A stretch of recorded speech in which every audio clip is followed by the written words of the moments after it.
Well, quit picking at it. I ain't picking at it, damn it. I'm out here with a hands in my kitty up in here and there slapping your jacks.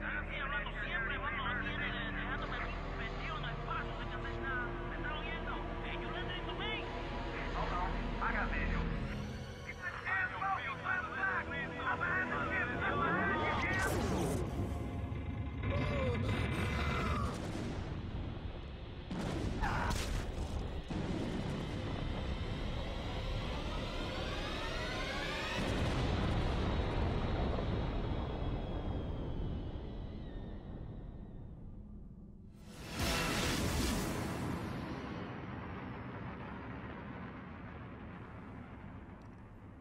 Hello, everybody, and welcome to a special edition of Up to Speed StarCraft, the story so far. Today, we're going to go through from the very beginning everything that has to do with StarCraft so we can catch you up to what's happening with the different characters for the single-player campaign that's about to be released this Tuesday for Heart of the Swarm. Joining me on the set is the very lovely Lauren Elise. Lauren, how you doing? I'm doing good. How are you? Doing very well. Awesome. Guys, I'm here for chat. If you guys have any questions, you can go ahead and type those to me. I will relay them to Clutch. If you don't want to type in chat, tweet me at I am Lauren Elise, and I will do my best to help you guys and guide you guys through Clutch's segment.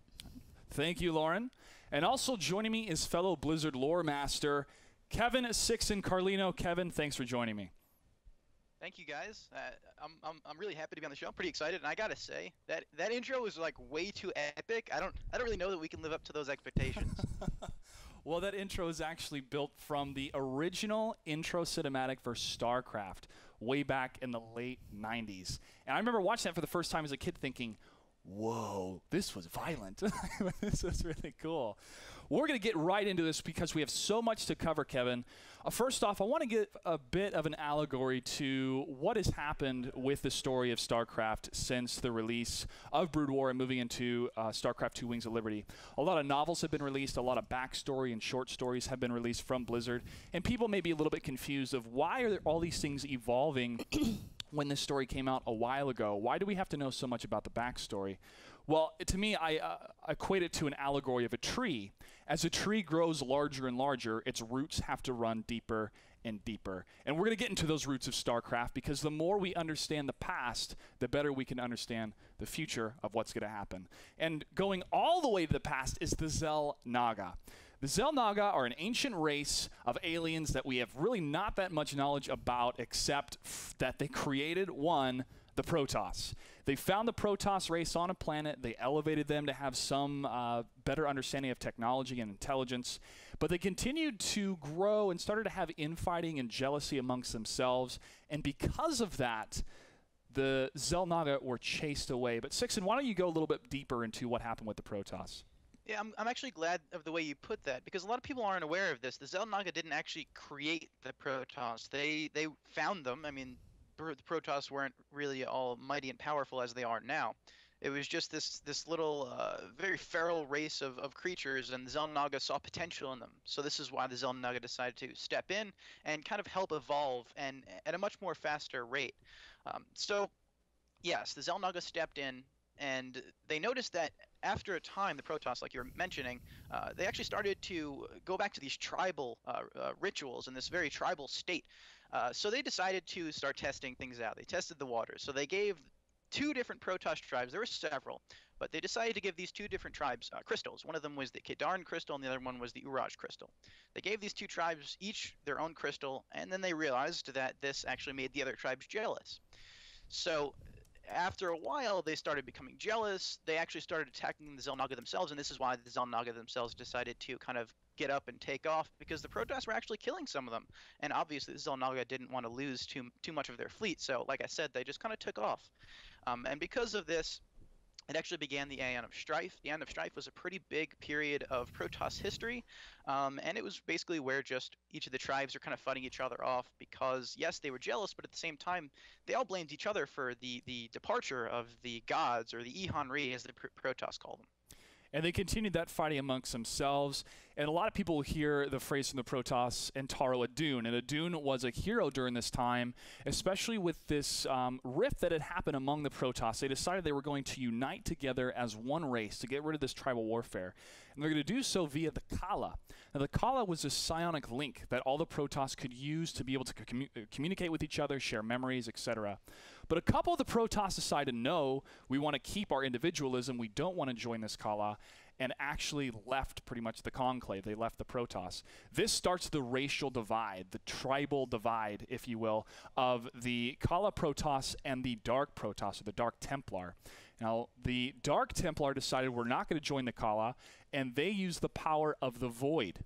And it's with this power that they're able to cloak and do amazing abilities that we see in the game of StarCraft itself. So with that, you have a divide between these two people. And Adun was actually able to try to unite the people by using both the power of the Kala and the power of the Void in order to show that they could live in harmony or live together pretty much. And that's a very, very crucial thing to understand, guys, as we get closer into StarCraft, because there's another figure that was just like Adun that was able to destroy the Overmind. But before we move into the Zerg Sixen, is there anything else we need to talk about for the Protoss?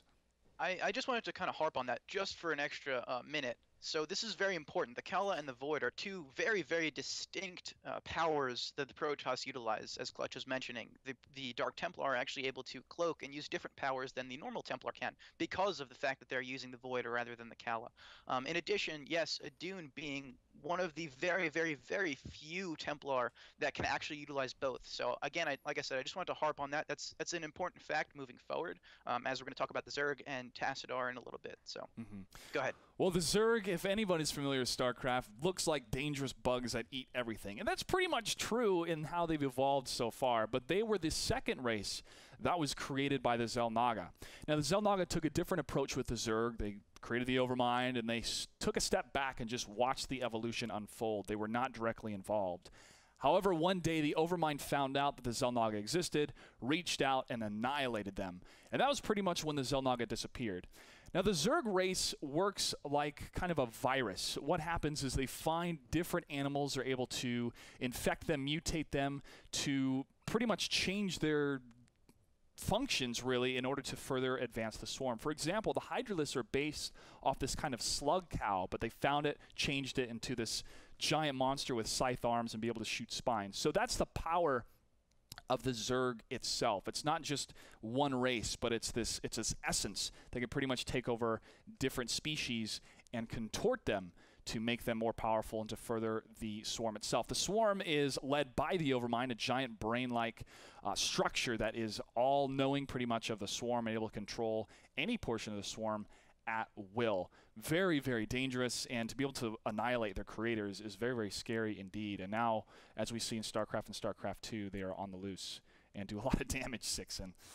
Oh yeah, and some people are wondering, you know, what is the rationale behind creating this one kind of giant brain that's going to control a whole race? It doesn't really make much sense. However, when you're the Xel'Naga, again, thousands of years ago, they realized, okay, we made our mistakes with the Protoss. There was a lot of infighting. It seems like the problem here with the Protoss was just that they were able to think for themselves.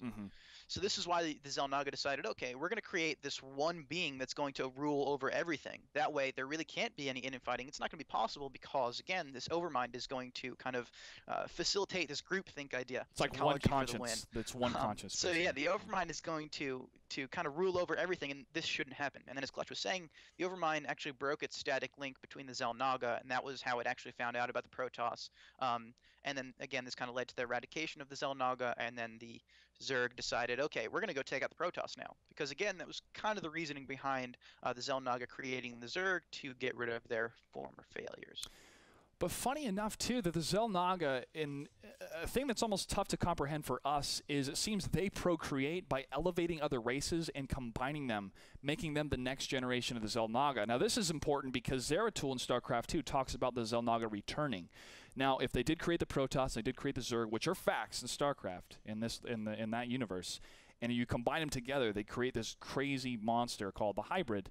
But what were the Xel'Naga thinking? Is this their way of procreating by creating these races? And is this the next generation, the Xel'Naga? Do the Xel'Naga actually, or do they exist somewhere and they return?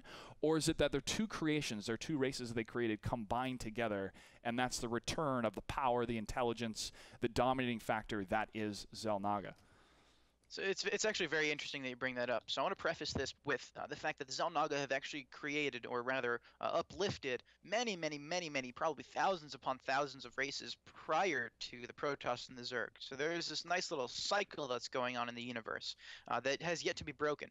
Somehow the Xel'Naga always know that they're going to be taken out, which is kind of odd. Because this was a little bit of a surprise that they were taken out by the Zerg, so it's a little bit confusing, but the Xel'Naga always know that they're going to be taken out, something's going to happen, and then they're going to use these two different races to basically rebirth themselves as this new weird kind of hybrid race. So this is why they refer to the Protoss as the purity of essence, and the Zerg as the purity of form. I got that correct? No, it's the other way around. Purity of form is Protoss, purity of essence is Zerg. But okay, you combine the two. Yeah, you combine the two, and, and it becomes like a perfect... Essentially, the idea here is that at the end of the day, the Zerg and the Protoss are going to merge into this hybrid race, and this hybrid race is going to be the rebirth of the Xel'Naga. So it's very interesting to see how this is going to play out. It is, but something went wrong. Something went wrong in this because the Zerg are now programmed to completely wipe out the Protoss. And we are identified to whoever this malignant force is as the Dark Voice, this voice that comes from the void that Zeratul warns Jim Raynor about. We'll get into that later with the StarCraft II storyline. But who is this guy? He comes out of nowhere. He has intimate knowledge of the Protoss and the Zerg. He uses the Zerg to completely wipe out the Protoss and destroy all life in the universe. Could he be a rogue Xel'Naga? Could he maybe want to break the cycle that the Xel'Naga were using to procreate and use these different races to combine together to further on the existence of the Xel'Naga? Could he think, well, I want to control my own universe and I'll just contaminate or change or control this one race using the Overmind and wipe out what's left of the Protoss and therefore control it myself. Maybe he was the one that put those parameters in the Overmind to destroy the Xel'Naga. Maybe he was the one that told the Overmind that the Xel'Naga existed. He is a very, very crucial factor into the evolving story of StarCraft II. Sixen, your thoughts on who the Dark Voice could be?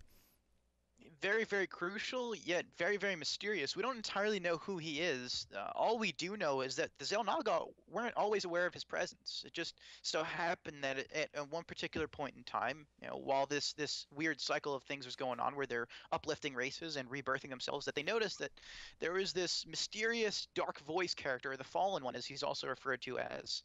It was just kind of hanging out in space somewhere doing his own thing. And so whether or not he's a Xel'Naga is really hard to say. It's almost as if he could potentially be something else. And if he was a Xel'Naga, why were they not always aware of his presence to begin with? Yeah, could he have, hypothetical questions here. Could he have been a member of a race that the Xel'Naga created beforehand and was sick of them being these gods of the universe and wanted to destroy him? A lot of questions are raised about this character, and that's what makes, to me, pieces of this story very, very fascinating. Well, to tie up the Old Testament, if you will, of StarCraft, I want to talk a bit about prophecy before we go to commercial break. Now, prophecy is a word in our language and context that we're a little bit mystified by it a little bit. But let me describe what a prophecy is. For example, you're at work, your friend Bob is sitting next to you at lunch, and you know he's allergic to bananas. You know he's allergic to bananas, but he eats a banana anyway. You can make a prophecy saying, Bob, you're going to be in the hospital at 6 p.m. this evening because I know you're allergic to bananas. And guess what? He goes to the hospital at 6 o'clock. You made a prophecy and it came true because you had the facts, you knew what was going to happen before they happened, and then they came true. Now, Zeratul saw this prophecy from long ago from the Xel'Naga. For example, somebody probably saw the Dark Voice and knew what he was doing, and they told some people or wrote it down, and they said, listen, this guy, this bad dude, the Dark Voice, is manipulating the Zerg. They're going to wipe out the Protoss, they're going to wipe out the Xel'Naga, and they're going to destroy the universe. If nobody stops him, this is what's going to happen. That's the prophecy. That's what Zeratul saw, and that's what you guys, that's what you guys see in StarCraft II when Jim Raynor gets that crystal. Before we go to break, Sixen, is there anything we need to add about the prophecy before we get into the first game that was released? Well, just leading up into things, Kerrigan is definitely going to play a pretty big part. She's actually the contingency plan here as far as the Overmind is aware. So we're going to touch on that as soon as we come back for commercial break. So go ahead and get him with the clutch. All right, ladies and gentlemen, thanks for joining us so far. We're just getting started. We'll be back in a couple minutes.